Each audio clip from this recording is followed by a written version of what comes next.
الديربي الأجمل في المملكة ما بين الهلال والاتحاد. الاتحاد ناقصنا 3 نقاط ويسلم الدوري، ونقول له ألف مبروك الاتحاد. استريح.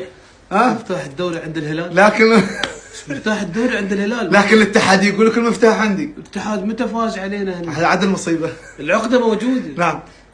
لكن نحن نتمناها باكر مباراة جميلة تليق بالفريقين، نتمنى الحضور الجماهيري الكبير، وطبعا ما هذا بلا شك. نعم. بلا شك من الفريقين، ونحن امس دخلونا في التيك توك وقالوا لنا حتى بنفتح غدا ان شاء الله. موجودين في اللايف ان شاء الله غدا. نحن باكر فاتحين اللايف قبل المباراة ولين المباراة ان شاء الله، ونتكلم عن هذه المباراة المهمة، ولايف معاكم ومع التلفزيون ان شاء الله.